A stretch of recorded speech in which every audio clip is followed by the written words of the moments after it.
The day I reached Belsen concentration camp, the 5th day of liberation, was a Friday, the day before the Jewish Sabbath. Something like half the surviving prisoners at Belsen were Jews, and the Jewish chaplain to the British Second Army, the Reverend L.H. Hardman, held an eve of the Sabbath service in the open air in the midst of the camp. It was the first Jewish service that many of the men and women present had taken part in for 6 years. It was probably the first Jewish service held on German soil in absolute security and without fear for a decade. Around us lay the corpses that there had not been time to clear away even after 5 days.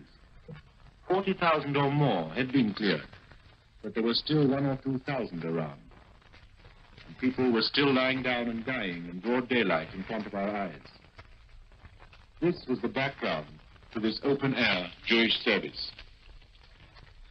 During the service, the few hundred people gathered together were sobbing openly, with joy at their liberation, and with sorrow at the memory of their parents and brothers and sisters that had been taken from them and gassed and burned.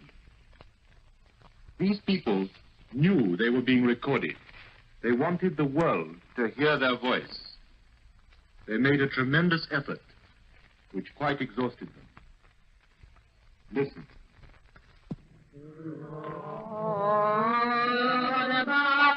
Listen to the words sung in 1945, before the state. Listen to the words.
Yisrael Chai, the children of Israel still liveth.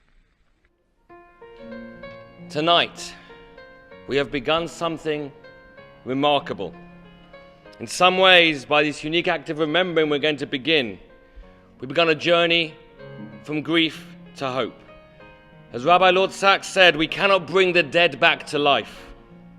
But if we live for what they lived for and what they died for, and learn in their memory, we can make their memory live on in us.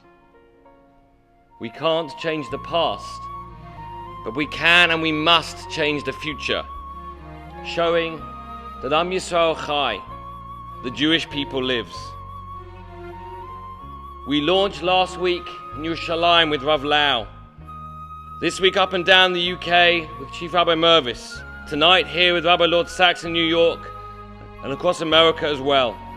Then Canada, across Europe in the spring, South Africa and Australia, creating through this global initiative an affirmation of Jewish life that is needed now more than ever. Nowhere is an affirmation of life more evident than in the place where we launched the project in the state of Israel, where the Jewish people has been reborn, the place whose national anthem is Hatikva, which means the hope. And a few moments ago, we heard voices from the past, singing Hatikva from Bergen-Belsen at its liberation 70 years ago. So let us end tonight, as Rabbi Robinson said, at the launch of this project here in New York, adding our voice to theirs, so that their hope and ours may take wing, to build a Jewish future without war, without fear and without hatred, and to build a Jewish people that is committed, proud and knowledgeable. So please now stand to sing the national anthem of the State of Israel, the Hatikva, our hope. Kol od